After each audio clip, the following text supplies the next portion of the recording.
지난 한 주간 동안 부족한 종에게 주신 소임 마치고 이렇게 여러분과 함께 또 예배 드리며 하나님의 말씀을 증거할 수 있는 이런 은혜를 주신 우리 주님께 먼저 감사와 영광을 돌려드립니다. 이번에 우리 필리핀에서 공부하신 선교사님들은 러시아와 대만, 필리핀 등지에서 열심히 헌신하시는 귀한 선교사님들이었습니다.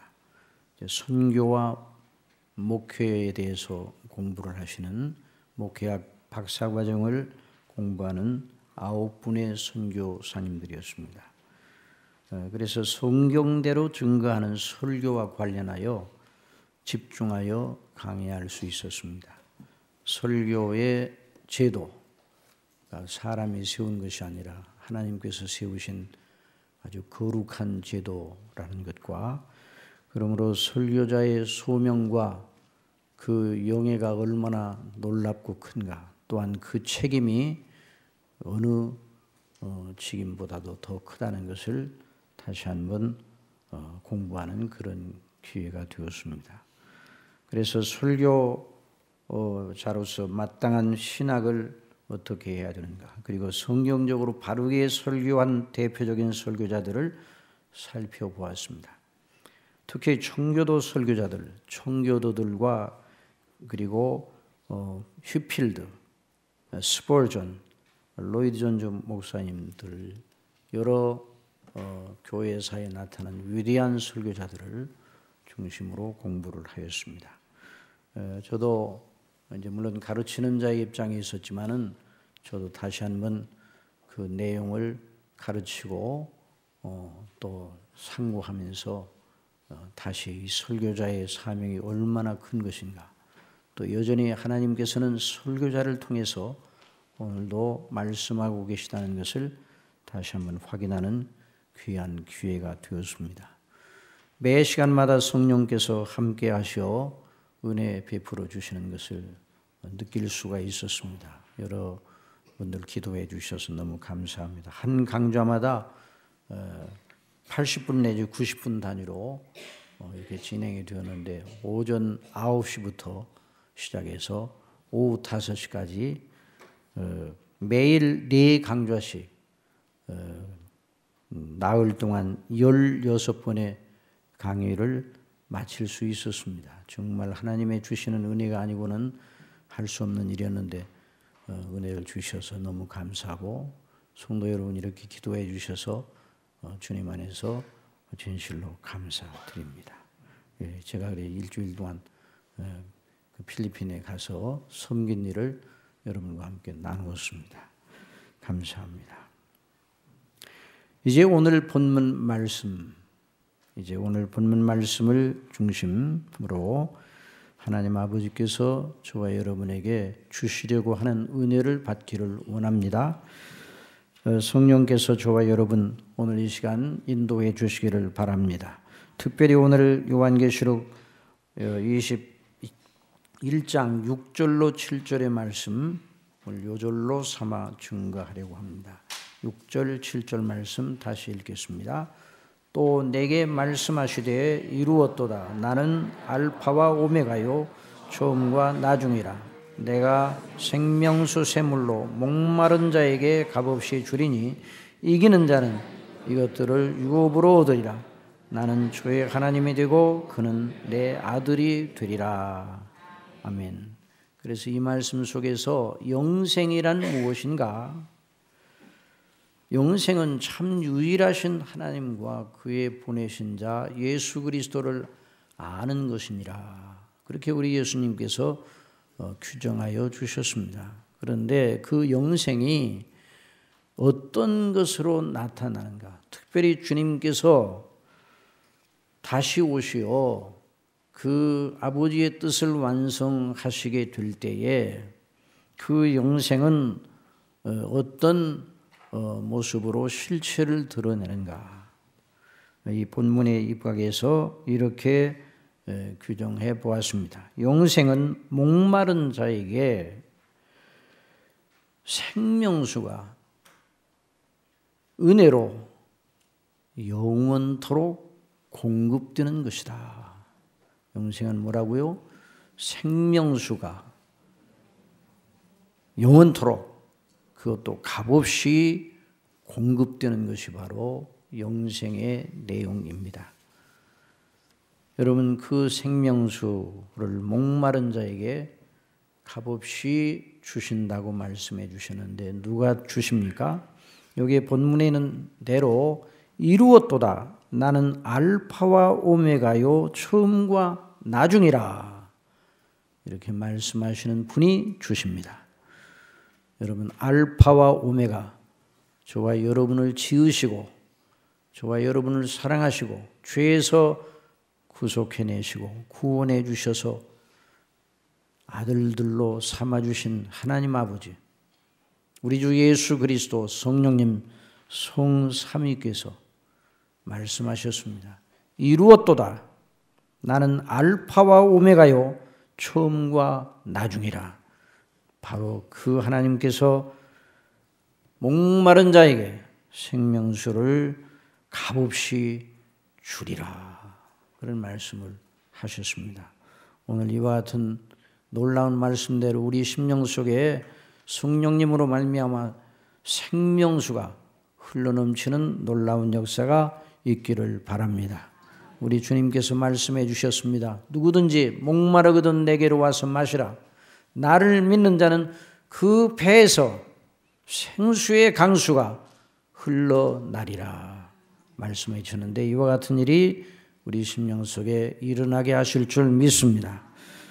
여러분, 지금 우리는 연이어서 우리 예수님께서 다시 오심으로 이루어지는 그 완성된 세계, 우리 아버지께서 우리 주 예수님 안에서 창세전에 우리를 사랑하셨는데 그 사랑하신 우리를 위해서 뜻을 정하셨는데 그 뜻이 그리스도의 날에 완성이 된다는 말입니다. 그 완성되면 하나님 앞에서 저와 여러분 믿는 사람들이 어떻게 될 것인가 하는 것을 지금 배우고 있습니다. 정말 우리 예수님 다시 오심을 우리는 대망해야 할 것입니다. 여러분, 다시 오시기에는 주님의 날을 맞기를 바랍니다. 주여 어서 오시옵소서. 주 예수여 어서 오시옵소서. 이것이 바로 사도 요한이 이 요한계시록의 계시를 받고 나서 하나님 앞에 간절히 기도한 내용입니다. 주 예수여 어서 오시옵소서. 한번 때려봅시다. 주 예수여 어서 오시옵소서. 자, 이런 주님의 놀라우신 재림을 기다리는 우리에게는 이 대목이 너무나 영광스러운 대목입니다.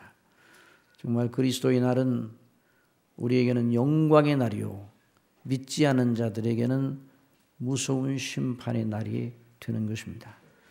그리스도를 믿는 자들과 믿지 않는 자들 모두가 산자와 죽은 자를 심판하시는 그리스도의 심판대 앞에 서게 될 것입니다. 그러나 믿는 자들은 생명의 부활로 상급의 심판을 받을지언정 하나님의 진노의 불 속으로 던져지지 않습니다. 그러나 믿지 아니하는 사람들은 심판의 부활로 몸을 입고 심판의 부활로 다시 그리스도의 심판대 앞에 서서 이전에는 영혼만 음부에 있었으나 이제는 몸을 입고 그 몸으로 지옥불에 들어가 불못에 던져져 고통을 받게 되는데 이것을 가리켜 둘째 사망이라 그렇게 말씀을 하셨습니다. 생명책에 그 이름이 없는 자들에게는 이와 같은 무서운 심판이 주어질 것이라고 말씀을 했습니다. 정말 너무나 무섭고 두려운 말씀입니다. 그러나 저와 여러분 그리스도 예수님을 믿는 사람들은 두려워하지 않습니다. 왜냐하면 우리 주 예수 그리스도의 완전한 구속의 은혜를 이미 덧입고 있을 것이기 때문입니다. 그러므로 여기에 있는 말씀을 보면 천국에 들어가지 못하는 그 영원한 새하늘과 새 땅의 영광에 들어가지 못하는 사람들, 불못에 던져지는 사람들을 묘사를 했어요. 거기 보면 우리 8절에 있는 말씀 다 같이 봅시다. 시작. 그러나 두려워하는 자들과 믿지 아니하는 자들과 흉악한 자들과 살인자들과 해금자들과 술객들과 우상숭배자들과 모든 거짓말하는 자들은 불과 유황으로 타는 못에 참여하리니 이것이 둘째 사망이라. 여러분 여기 여러 사람들의 종류를 여러 종류의 사람들을 묘사하는 것처럼 보이는데 한 종류의 사람을 말하는 겁니다. 거기 한번 보세요. 두려워하는 자들이라고 그랬습니다. 두려워하는 자들이 누군가? 바로 믿지 아니하는 자들입니다. 주님이 없는 사람들은 자꾸만 세월이 가면 갈수록 더 두려워져요. 주님이 없는 사람들은 젊고 힘이 있고 생명력이 넘쳐나고 또 자기들에게 주어진 일들이 잘 되어가는 것 같으면 힘을 내고 소망을 가지고 살 재미가 있다는 식으로 말합니다. 그리고 그렇게 생각을 합니다. 그러나 믿음이 없으면 자꾸만 세월이 흐르고 자신의 겉사람, 자신의 육체가 자꾸만 쇠잔해지고 자신의 삶의 날들이 점점 짧아지고 자기와 연관되어 있는 이 세상에 속한 것들은 여전히 대단한 모습을 지니고 있는데 세상과 자기를 연결하는 끈이 자꾸만 나약해지니까 왜? 자기가 연약하니까 자꾸만 꽃이 시드는 것처럼 시들어버리는 것을 느끼고 있으니까 두려움이 점점 더해지는 거예요. 사랑하시는 성도 여러분, 여러분이 이런 류의 두려움을 가지지 않기를 바랍니다. 하나님을 두려워해야 됩니다. 그러나 이런 식의 두려움은 불신자들의 특성입니다. 그래서 불신자들은 마지막 날에 두려워할 것이다. 점점 세월이 가면 갈수록 두려운 마음이 그들을 사로잡습니다. 그래서 온갖 방도를 다해서 그 불안함과 두려운 마음을 쫓아내려고 애를 쓰나 허사이죠.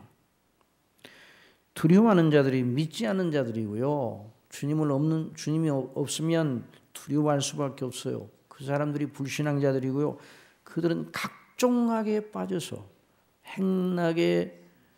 죄악의 행락의 노예가 됩니다. 그래서 거기는 말씀을 보면 믿지 않은 자들과 흉악한 자들, 믿지 않으면 사람이 그 본성대로 하기 때문에 흉악하게 되는 것이죠. 또 거기 보면 살인자들이라고 그랬어. 그래서 이 마음으로 실제로 살인을 하지 않더라도 마음으로 또 행음자들, 술객들, 우상숭배자들, 모든 거짓말하는 자들 그 속에 진리가 없으니 그 참 진리를 모르니 늘 허탄한 것에 매여 사는 사람들이에요. 자, 이런 사람들은 마지막 날 우리 주님이 오실 때에 정말 그날은 무서운 날입니다. 무서운 심판의 날입니다. 그래서 그날에 그들은 몸을 입고 다시 서나 두렵기 한량없는 사람들로 서게 될 것입니다. 그러나 저와 여러분 그리스도 예수님 안에 있는 사람들은 담대함으로 당당히 그리스도 앞에 서게 될 겁니다. 당당히 서게 될 것이에요. 물론 이제 몸으로 행한 것을 따라 받는 상급에 대한 문제에 있어서는 별도로 생각을 해야 되겠지만은 이제 그 문제는 언제 다시 상급 심판에 대해서는 또 다시 한번 말씀을 통해서 증거하고자 합니다. 하여간 하나님과 그 영원한 그 영광 그리스도 안에서 구원을 받은 사람들은 그날은 참으로 영화로운 날이에요. 그래서 오늘 이 본문 말씀 요한계시록 이제 21장 22장에는 그리스도 안에 있는 구원받은 사람들이 얼마나 영화롭게 될 것인가를 묘사하고 있어요. 그래서 이 대목을 자세히 우리가 살펴보는 것이 너무나 복된 것이죠. 사도 바울은 그날에 이루어질 그 영광을 바라보면서 그렇게 말했습니다. 생각한데 현재의 고난은 장차 우리에게 나타날 영광과 좋게 비교할 수 없도다. 여러분 믿습니까? 현재의 고난은 현재 얼마나 어떤 고난을 당한다 할지라도 그리스도 날에 그리스도 앞에서 누리게 될 그 영광에 비하면 비교할 수 없다. 그 영광과 족시 비교할 수 없다고 말씀을 했습니다. 자, 이것을 우리가 마음속에 두고 오늘 본문 말씀 속에서 내가 생명수 샘물로 목마른 자에게 값없이 주리라는 이 말씀이 구체적으로 무엇을 뜻하는지 살펴보기를 원합니다. 자, 목마르다, 주리다. 이것은 몸의 생명을 위해서 필요한 가장 기본적인, 가장 본능적인 욕구입니다. 배가 고프다. 목이 마르다.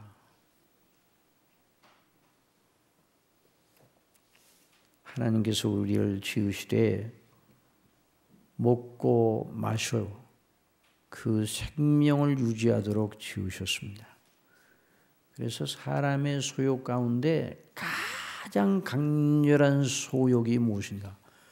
먹는 것과 마시는 것입니다.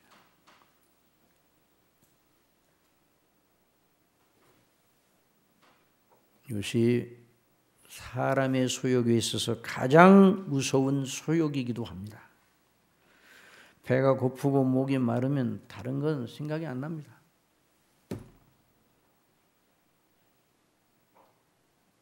온통 먹을 것밖에 생각이 안 납니다. 목이 말라 갈증이 나면 마실 물밖에는 귀한 것이 없어 보입니다. 이것이 하나님께서 지으신 우리 몸의 생리적인 조건입니다. 그런데 성경에 보면 이 표현이 자주 등장합니다. 그런데 성경은 먹고 마시는 우리 몸의 문제에 집중하여 말씀하지 않으십니다. 물론 그렇다고 해서 몸의 문제는 아무것도 아니다 그런 말은 아닙니다. 몸도 중요합니다. 왜 몸이 중요합니까? 영혼의 집이기 때문에 중요합니다. 그래서 몸을 잘 관리하고 그 몸의 생명의 건강의 원리를 잘 지키는 건 또한 그리스도인들로서 아주 좋은 일입니다. 그래서 몸은 또 성령의 전이라 그랬죠. 우리 몸을 성령께서 우리 속에 계시면 우리 몸은 누구의 전이라고요? 하나님의 전이에요. 성령의 전이에요. 그러므로 몸을 함부로 써서는 안 되죠. 그래서 몸을 정결케 하고 또 몸을 잘 관리하고 보존하기 위해서 필요한 양분과 이런 좋은 것을 잘 섭취하는 것은 그 마땅한 일이에요. 어떤 사람들은 영적이라고 해서 몸을 마구 함부로 써도 되는 것처럼 생각하는데 그것은 아닙니다. 그러나 성경에서 줄이고 목마르다 하는 이 표현이 나올 때는 몸에 관해서 나오는 것이 아닙니다. 성경은 영혼에 대한 문제, 또 영적인 문제, 하나님과의 관계에 대한 문제를 중점적으로 다루고 있습니다. 그래서 이 몸에 줄이고 목마르다는 그 몸의 본능의 그 일을 가지고 하나님과 우리의 관계, 영혼의 상태, 영혼의 소욕 이것을 나타내는 경우가 많습니다. 우리 주님께서 말씀해 주셨어요. 내가 곧 생명의 떡이니 내게 오는 자는 결코 줄이지 아니할 터이요 나를 믿는 자는 영원히 목마르지 아니하리라. 그래서 몸에 관한 것이 아닙니다. 떡을 먹고 배불러 예수님께 호감을 가졌던 사람들 오병이어 보리떡 5개와 물고기 2마리로 5,000명을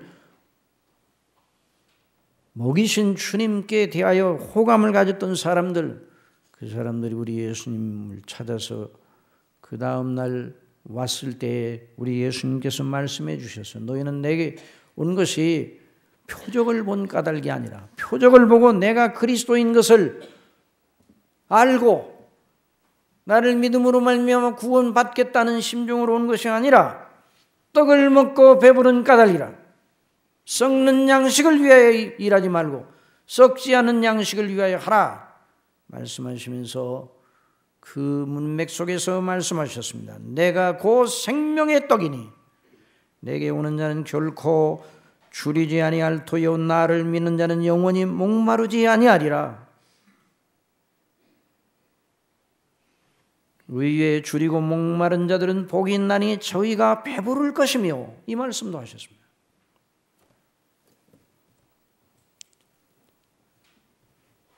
자, 이 줄이고 목마르다는 표현을 쓰신 것은 영혼을 가지고 있는 인생들이 가장 중요하고 가장 본질적인 그 소욕, 가장 아름다운 소욕에 대한 문제를 다루고 있어요. 그 소욕이 무엇일까요? 자기를 지으신 하나님과 교제하며 생명 있는 교제를 하며 하나님께로부터 오는 큰 은혜로 생명을 유지하고 영적 생명을 유지하고 영적인 만족을 누리는 것을 빗대어 그렇게 설명하고 계시는 것입니다. 사랑하시는 성도 여러분, 다른 피조물들은 자기 생명을 유지하기 위해 필요한 양분과 수분을 흡수하기 위해 작용합니다. 나무들이 지금 봄이 됐어요. 나무들이 자기의 생명을 유지하기 위해서 얼마나 왕성하게 일하는지 모릅니다. 여러분, 나무들이 그리고 꽃들이 지금 우물 트고 우리 눈에는 보이지 않지만 땅 속에서 우물 트고 지금 밀어 나오고 있어요. 흙이 자꾸만 누르는데 흙을 뚫고 일어나고 있어요. 생명의 놀라운 역사예요. 그래서 좋은 영양, 좋은 수분, 이런 따뜻함 이런 것 때문에 쫙 올라오고 있어요. 여러분은 그 소리를 듣고 있지 않습니까?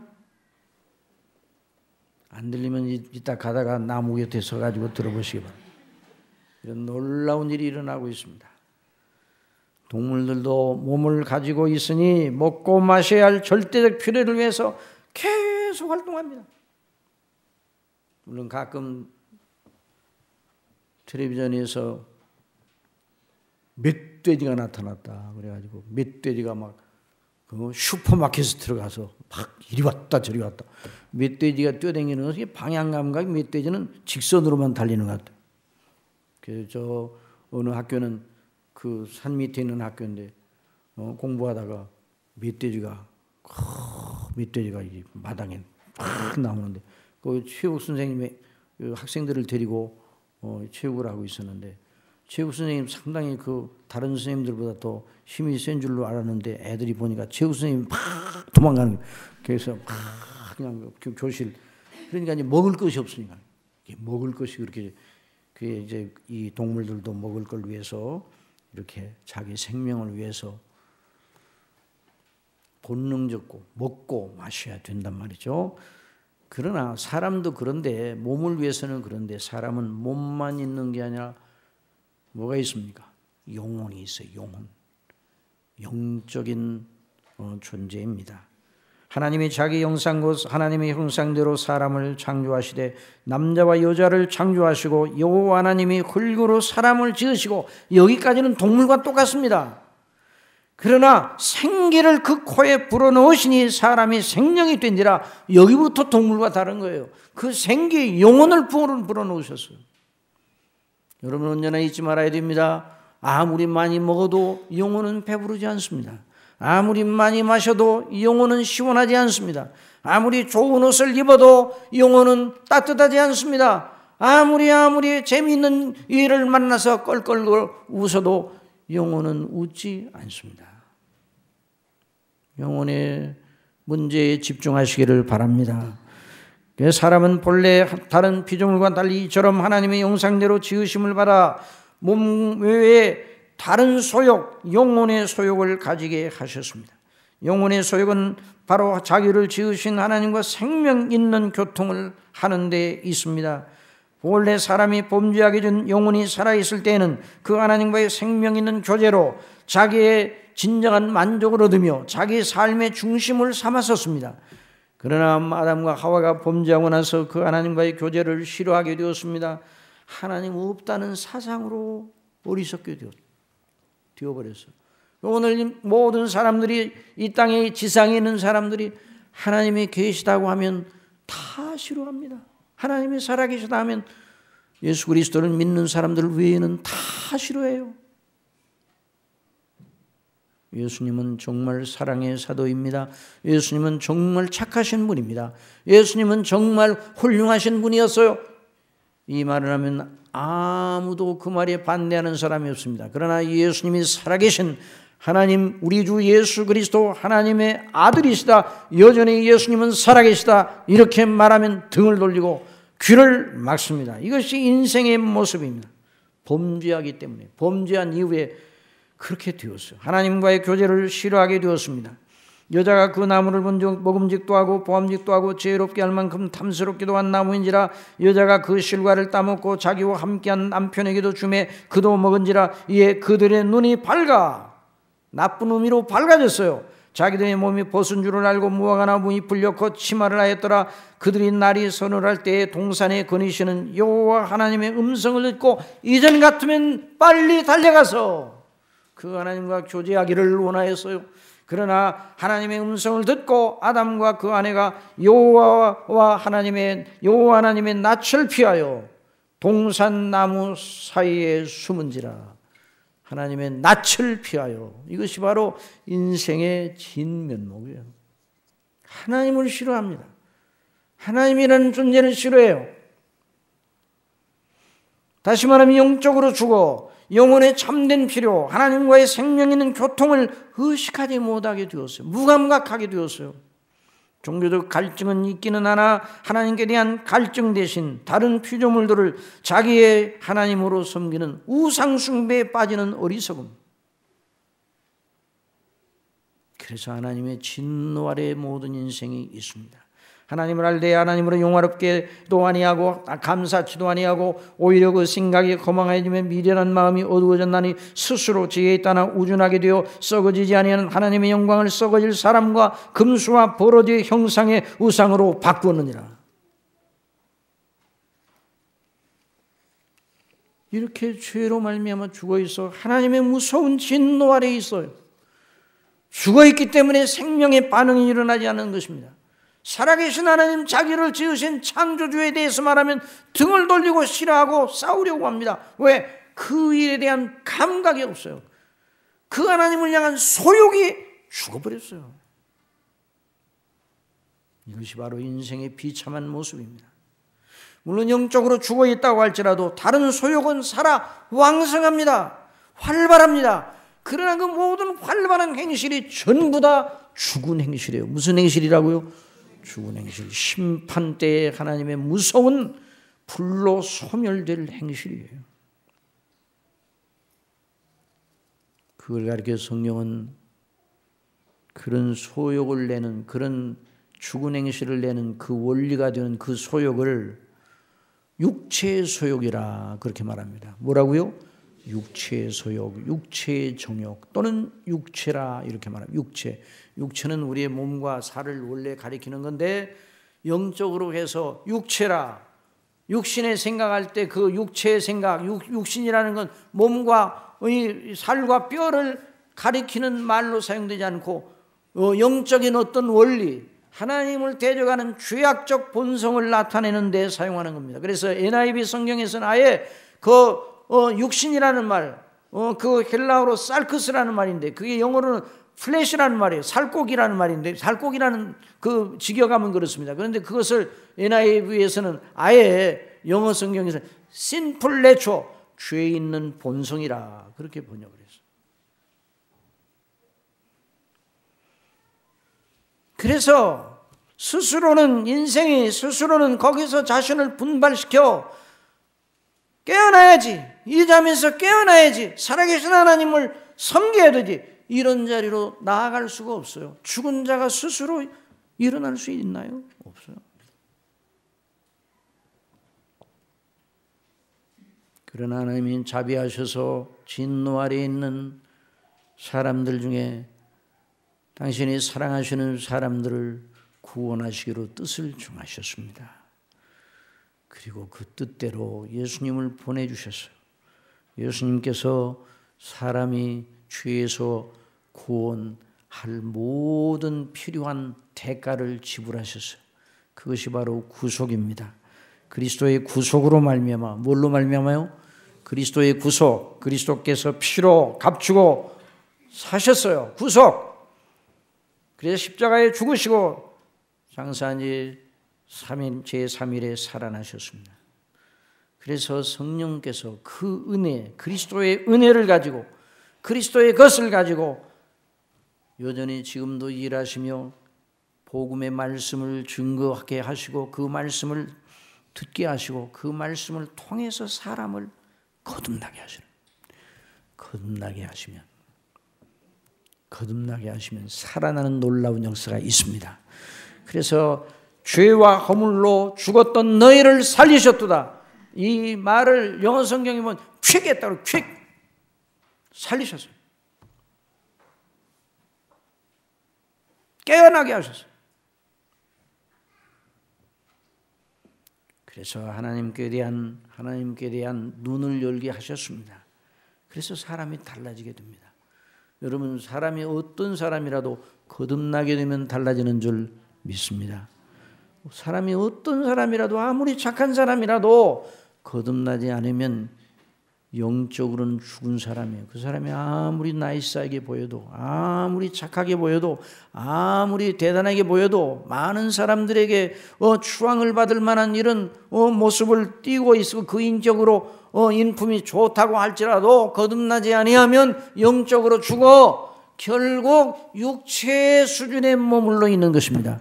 그러므로 우리 예수님께서 진실로 내가 너희에게 이르노니 니고데모에게 말씀하셨어요. 사람이 거듭나지 아니하면 하나님 나라를 어떻게 한다고요? 볼 수 없느니라 그랬어요. 볼 수 없느니라. 볼 수 없다는 하나님의 나라에 대한 눈이 열리지 않는다는 거예요. 하나님의 나라에 들어가지 못하는 것입니다. 물과 성령으로 나지 아니하면 아무라도 하나님 나라에 들어갈 수 없느니라.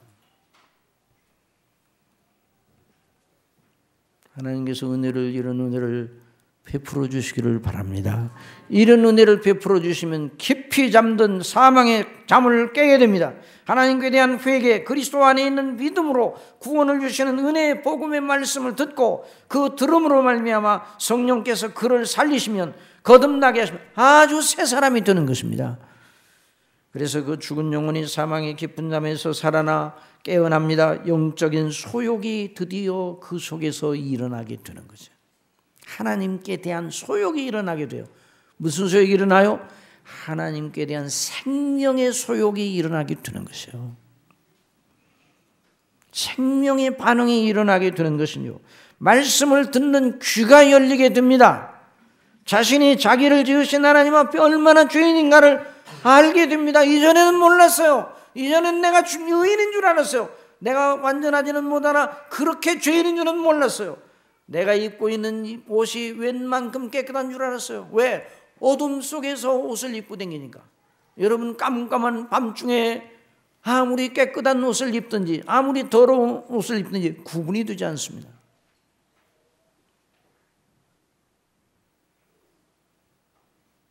그래서 밤에 나가기 위해서는 정결한 옷을 안 입고 대충 입고 나가도 큰 문제가 없어요.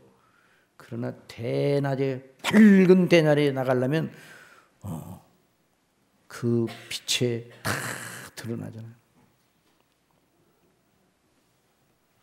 자신이 진노 아래 있음을 알기 시작합니다. 그래서 하나님을 향하여 회개가 터져 나오는 것입니다. 그 하나님께 대한 회개는 내가 행한 일 몇 가지가 잘못되었다, 이런 도덕적 양심의 깨우침이 아닙니다. 영원히 자기가 하나님 앞에 진노를 받을 만하고 나는 정말 지옥에 갈 만한 하나님의 그 진노를 받기에 너무나 합당한 죄인이라는 사실을 하나님 앞에 알게 됩니다. 계명을 다 지킨 줄 알았더니 어느 한 계명도 완전히 스스로 지켜낸 것이 하나도 없다는 걸 알고 모든 계명을 다 마음으로 몸으로 다 어긴 사람이라는 걸 알게 되는 것입니다. 이제 그 하나님 앞에 자기는 지옥에 갈 수밖에 없게 되었다는 것을 알게 되는 겁니다. 그래서 영적으로 깨어나게 되면 하나님 앞에 이전에 생각하지 못하던 그런 문제가 생각되고 이전에 느끼지 못하는 고통을 느끼게 되는 거예요. 왜? 지옥에 대한 두려움이 마음속에 오는 거예요. 지옥이 정말 있구나. 하나님의 심판을 두려워하게 됩니다. 그래서 하나님의 심판을 면하고 하나님 앞에 구원받는 것이 최고의 일로 여겨지게 되는 것입니다. 내가 구원받지 못하면 나는 파멸된 인생이라는 결론에 이르게 된다는 것입니다. 그래서 그 상태를 우리 주님께서는 복된 상태라고 말합니다. 복 있는 자는 시편 1편에서 말하는 그 복 있는 자의 가장 초동 단계는 무엇인가?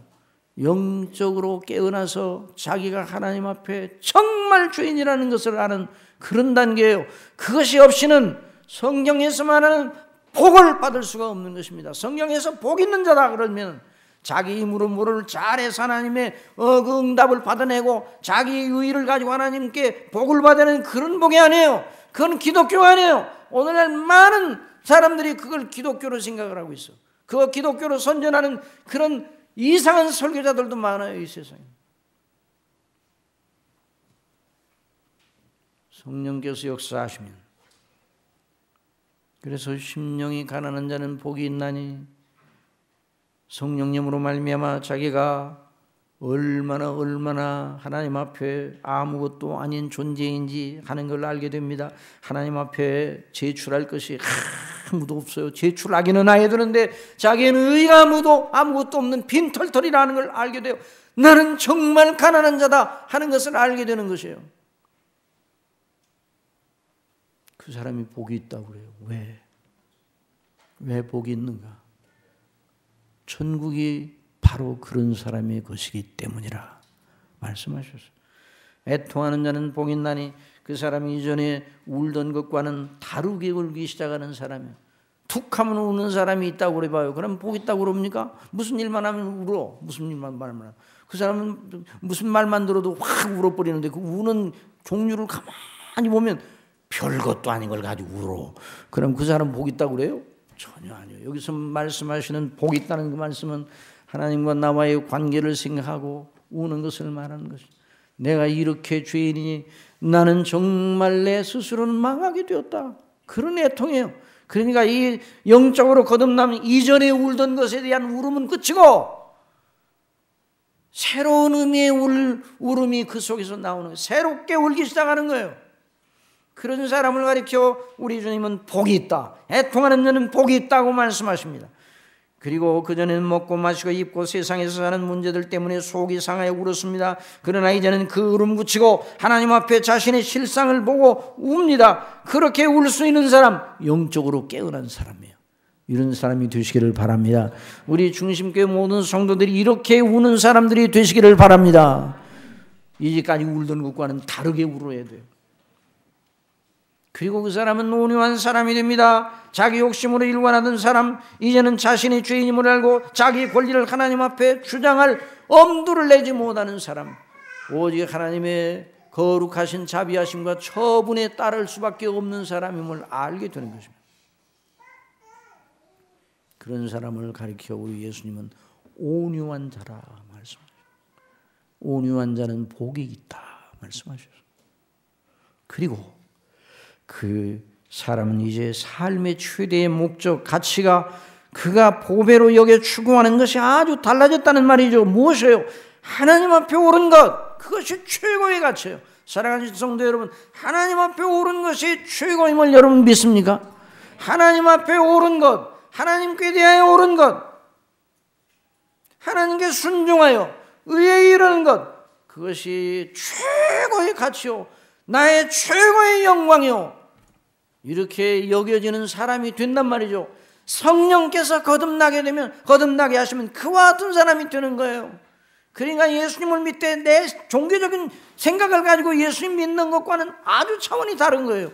거듭나야 그와 같은 놀라운 그 영성이 생기는 것입니다. 이제 그 사람은 어디에다 보물을 쌓아놔요? 이 땅에다가 아니라 하나님과의 관계 속에 하늘에 보물을 쌓는 사람이 되는 것입니다. 그 사람을 가리켜 예수님께서는 의에 줄이고 목마른 자는 복이 있다 그랬어. 한번 따라합시다. 의에 줄이고 목마른 자는 복이 있나니. 자, 우리 예수님이 바로 영적으로 거듭나 하나님을 향한 간절한 소욕을 나타내기 시작한 사람을 그렇게 보여주는 거예요. 물론 그건 초동 단계에만 있는 것이 아니에요. 예수 그리스도를 믿는 전 과정 속에, 지상에 있는 전 과정 속에 팔복의 그 놀라운 그 영성이 드러나는 것이죠. 영적으로 높이 올라가도 성화의 높은 단계에 이르렀다 할지라도 늘 자기 자신은 스스로는 아무것도 아니오, 아무것도 나는 가진 것이 없다 생각해요. 그 사람은 언제나 하나님 앞에 자신의 부족을 생각하고 웁니다. 그 사람은 언제나 자기가 하나님 앞에 주장할 것이 없다는 걸 압니다. 그 사람은 언제나 하나님 앞에 오른 것을 인하여 그것을 추구하는 사람이 되어 멈추지 않고 그 일에 계속 매진한 사람이 되는 것이에요. 그런데 그 사람이 복이 있다, 그렇게 해야 복이 있다, 그렇게 함으로 복을 받는다, 이런 건 또 아니에요. 그것이 아니라 성령께서 그 사람을 인도하셔서 결국 누구에게로 인도하십니까? 누구에게로 인도하셔요? 그리스도 예수님 안으로 인도하셔요. 보세요. 심령이 가난한 자는 복이 있나니. 왜 복이 있어요? 천국이 저희 것이. 천국이 어디에 있습니까? 그리스도 안에 있어요. 애통하는 자는 복이 있나니 저희가 위로를 받을 것입니다. 그 사람이 위로가 누구 안에 있습니까? 그리스도 안에 있는 거예요. 그리스도의 대속의 은혜 안에 있는 거예요. 나는 아무것도 아니라 우리 예수님이 십자가에 못 박혀 죽으시고 그리고 다시 사심으로 나의 모든 하나님 앞에 설 근거가 마련되어 있어요. 내가 울었으나 이제는 그리스도 안에 기쁨을 가지게 되는 거예요. 위로를 가지게 되는 거예요. 그리스도 안에 있어요. 그리고 온유한 자는 복이 있나니 저희가 땅을 기업으로 받을 것이다. 그 말은 저 강남에 있는 땅 몇 필지를 준다는 말이 아니라 그 말씀은 바로 성경적인 용어인데 그리스도 안에 있는 하나님의 언약의 땅을 주신다는 말입니다. 그게 무엇입니까? 새하늘과 새 땅, 언제 이루어질, 그리스도의 날에 이루어질 영원한 죄 없는 새하늘과 새 땅을 가리켜 말씀하신 것이에요. 그러니까 모든 그리스도인의 위로가 누구 안에 있습니까? 그리스도 안에 있어요. 그리스도의 대속의 은혜 속에 있어요. 그래서 하나님께서 그리스도로 말미암아 우리를 씻으시고 그리스도의 의를 우리에 옷 입혀 주셔서 의롭다 하시고 아들로 삼아 주시고 우리 안에 보혜사 성령님 주셔서 날마다 하나님의 주시는 은혜 속에 하나님이 기뻐하시는 일을 하도록 이제 아들로 자녀로, 그것이 바로 거룩한 그리스도의 형상을 붙쫓아 나가는 바로 성화입니다. 그래서 하나님 앞에 옳고 하나님 앞에 참되고 보배로운 것이 그 사람의 보배가 되는 겁니다. 그래서 하나님의 나라를 그 사람의 최고의 영광으로 알게 됩니다. 하나님의 나라가 저와 여러분의 최고의 영광인 줄 믿으시기 바랍니다. 저와 여러분은 하나님의 나라를 받은 상속자의 이름을 확실히 믿으시기 바랍니다. 그러니까 성령께서 바로 그리스도의 것을 가지고 우리 속에 그와 같은 소욕을 일으켜, 영적인 소욕을 일으켜 줄이고 목마른 마음을 가지게 한다 이 말이죠. 그리스도 안에 있는 자들에게 그리스도 안에서 하나님을 향한 갈망이 일어나게 하신단 말이에요. 이 경지에 들어갔던 사람들이 누군가? 초대교회의 그리스도인들이에요. 다윗과 같은 사람의 구약시대.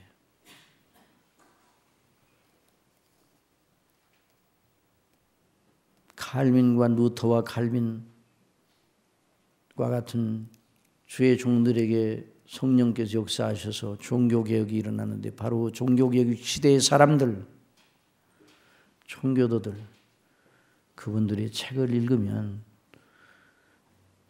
이것이 무엇인가를 그들은 알고 있었어요.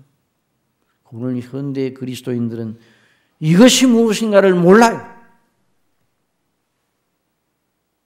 여러분, 하나님께서 그리스도 안에서 우리에게 주시려고 예비하신 창세전에 당신의 이름을 걸고 나라를 걸고 우리를 위해 뜻을 정하신 것이 바로 그것인데, 하나님이 그걸 주시려고 그리스도를 보내주셨는데 그건 모르고 그건 내방쳐두고 그건 관심이 없어요.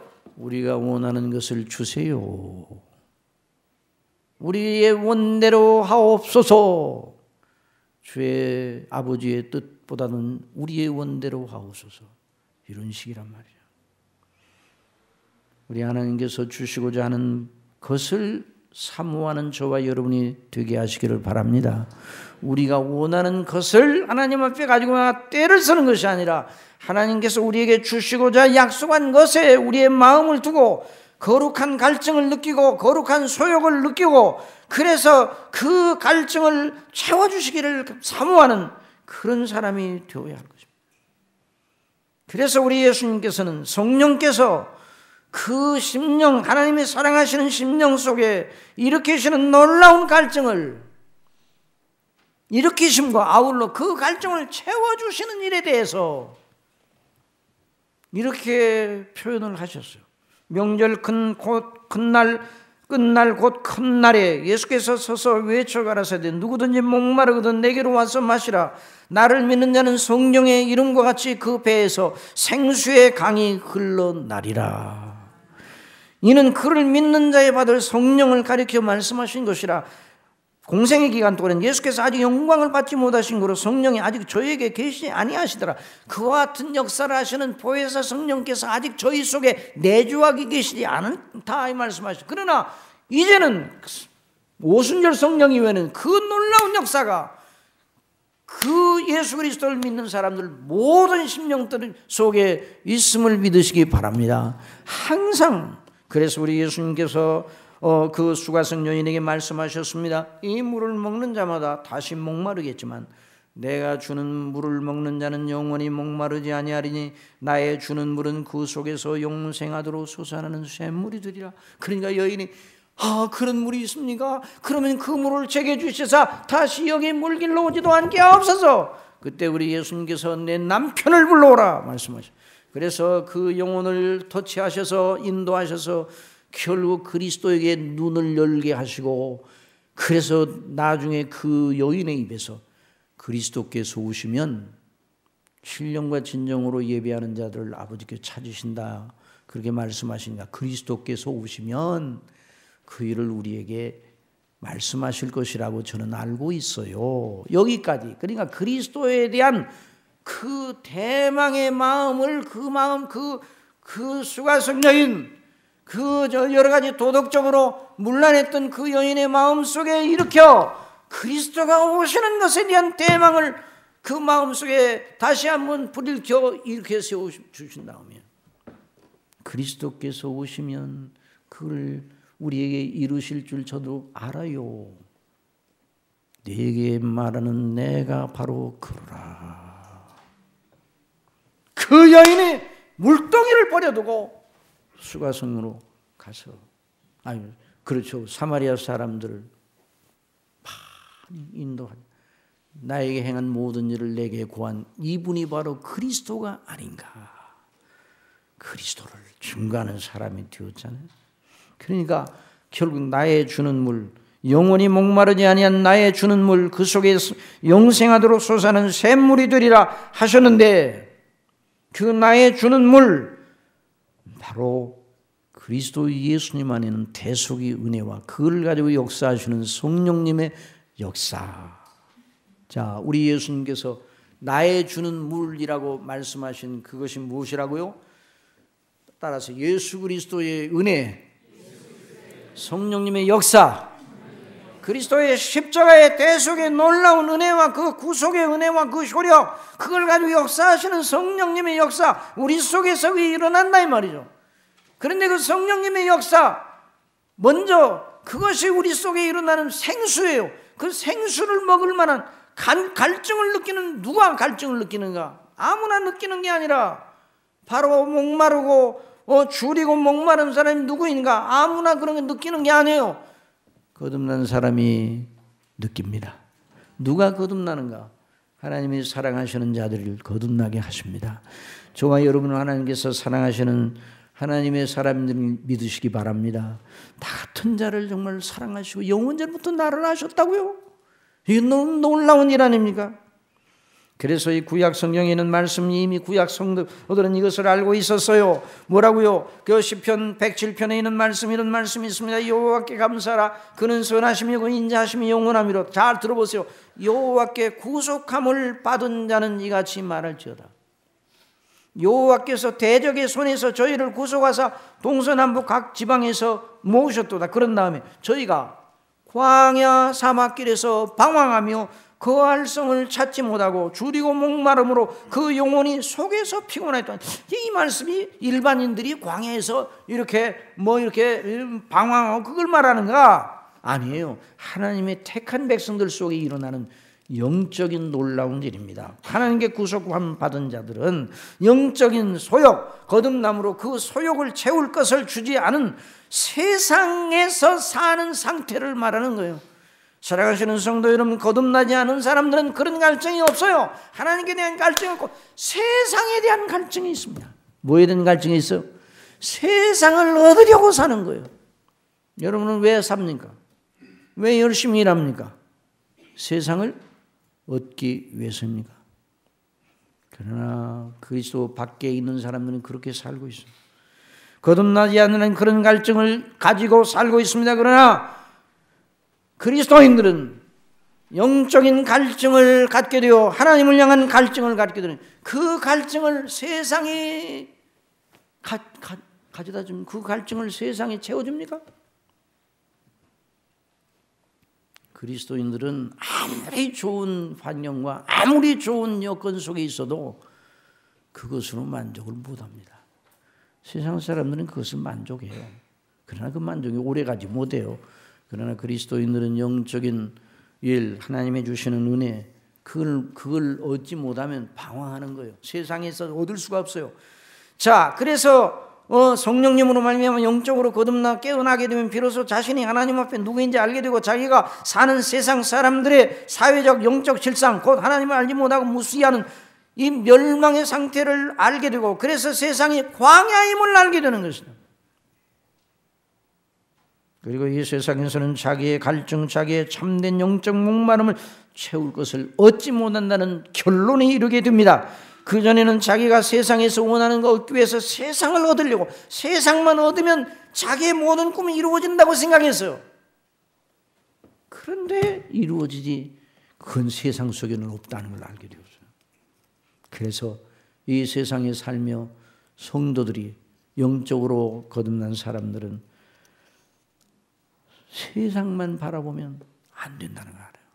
그래서 세상에서 방황하며 그 알성을 찾지 못하고 만족을 못 얻어요.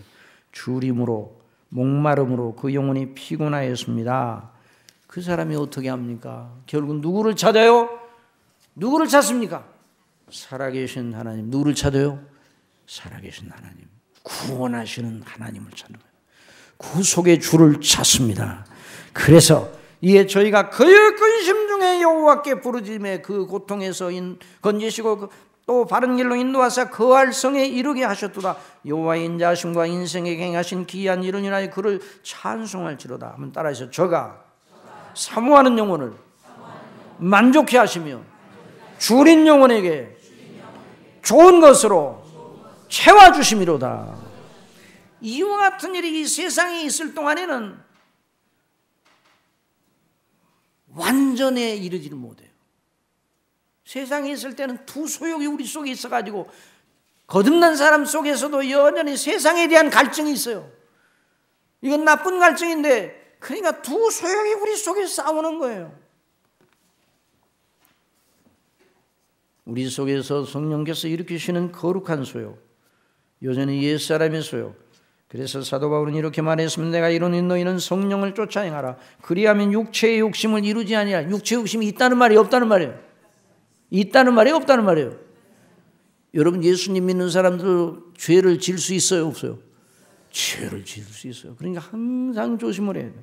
육체의 소욕에서 죄가 나오는데 육체의 소욕은 성령을 거스리고 성령의 소욕은 육체를 거스리나니 이 둘이 서로 떼져가므로 너희 원하는 걸 하지 못하게 하려 합니다. 너희가 만일 성령이 인도하시는 바가 되면 율법 아래 있지 아니라 육체의 일은 현자니 현자라 뭐라 그 음행 더러운 것, 호색, 우상숭배, 술수와 원수 맺는 것, 분쟁과 시기와 분냄과 당지는 것과 불리함과 이단과 투기와 술취함과 방탕함과 또 그와 같은 것들이라. 전에 너희에게 경계하는 같이 경계하는 이런 일을 하는 자들은 하나님의 나라를 유업으로 받지 못할 것이요. 다 이전에 그리스도 밖에서는 다 이런 사람들이었어요, 저나 여러분이. 그런데 이제 그리스도 안에서 구원받아 우리 속에 계신 성령님으로 말미암아 인도함을 받는 사람들은 성령의 열매를 맺고 그 소욕을 딱 영적 갈증으로 그 영적 소욕을 따라 성령의 인도하심을 따라 그 인격적인 열매가 맺어집니다. 성령의 열매는 따라서 성령의 열매는 사랑과 희락과 화평과 오래 참음과 자비와 양선과 충성과 온유와 절제니 이와 같은 열매가 인격 속에 바로 그리스도의 형상을 본받아 가는 거예요. 그래서 이 세상에 있을 때 이런 투쟁을 하면서 가잖아요.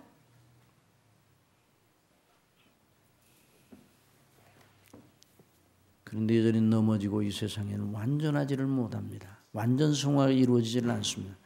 그런데 요한계시록 오늘 본문에 보니까 그때가 되면 육체의 소욕은 하나도 존재하지 않는 우리 속에. 그러면 묻겠습니다. 영적인 소욕, 따라서 영적인 소욕. 하나님을 갈망하는 소욕은 우리 속에 남아있겠습니까? 그때는 필요 없습니까? 남아있는 정도가 아니라 하나님을 향한 갈망의 소욕이 그 사람 전체를 사로잡습니다. 그런데 갈망만 있고 채워지는 건 없다 그러면 그건 너무너무 고통이죠.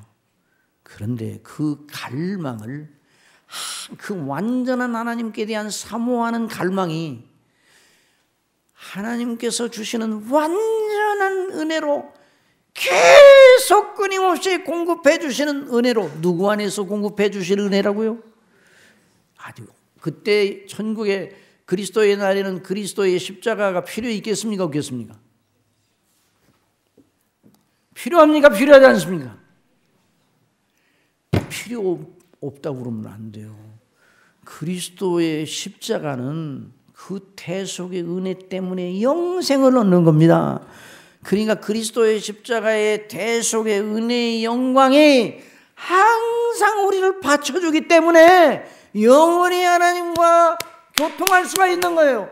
그 은혜를 그리스도를 아는 지식과 하나님을 아는 지식을 완전 충만하게 늘 부어주시고 대속의 은혜의 영광의 깊이가 얼마나 크고 하나님의 사랑이 얼마나 놀라운가를 날마다 부어주시기 때문에 이것이 바로 목마른 자에게 목마른 자에게 생명수 값없이 은혜로 영원히 공급하신다는 말이에요. 그러니까 그날의 영광을 큰 마음속에 가지면서 그래야 이 성화 하나님의 기뻐하시는 그리스도의 영광 그러니까 그리스도의 형상을 본받으니까 그리스도의 소욕은 뭐예요? 오직 아버지의 뜻에 절대 복종하는 거예요. 기쁨으로 자원함으로 복종하는 거예요. 그리고 아버지께로부터 오는 완전한 은혜로 충만하신 분이 바로 그리스도예요. 아버지의 사랑으로 충만하신 분이 그리스도예요. 그런데 그 그리스도의 영상을 본받는 저와 여러분도 그리스도 예수님으로 말미암아 성령님으로 말미암아 아버지의 영광으로 인하여 충만하여 아버지와 우리 사이의 교제가 완전히 소통하여 그래서 그 갈증을 완전히 해소하여 주실 것입니다. 날마다 아침에 일어나면 새하늘과 새 땅에 몸을 입고 있을 테니까 일들 아침에 일어나면 하나님에 대한 갈망이 우리 속에서 차고 넘칠 거예요. 즉시로 하나님께서 그 갈망하는 그 영혼 속에 은혜를 베풀어 주실 것입니다. 그것이 영원토록 그 교제가 끊어지지 않고 나아가는 것, 그것이 영생입니다. 그 영광을 바라보고 그 빛에 비추어 이 세상을 걸어가야 됩니다. 기도하겠습니다. 아버지 하나님, 내게 말씀하시되 이루었도다. 나는 알파와 오메가요 처음과 나중이라. 내가 생명수 샘물로 목마른 자에게 값없이 주리라는 말씀을 통해서 은혜 받게 하셨습니다. 아버지 하나님, 저희들이 그 놀라운 아버지의 사랑, 그 영광스러운 영원한 상태에 그리스도의 날에 있을 것을 늘 소망하며 내다보며 그 빛으로 오늘 우리가 어떻게 걸어야 할 것을 분명히 가르쳐 주시옵소서. 성령님으로 우리 속에 이 놀라운 갈증과 그 갈증을 채우시는 놀라운 은혜가 넘치게 하시는 우리 아버지께 영광과 찬송과 경배를 드리는, 그걸 기뻐하고 즐거워하고 감사함으로 늘 영광을 돌리는 이런 사람들이 되도록 주장하여 주옵소서. 예수님의 이름으로 기도드리옵나이다.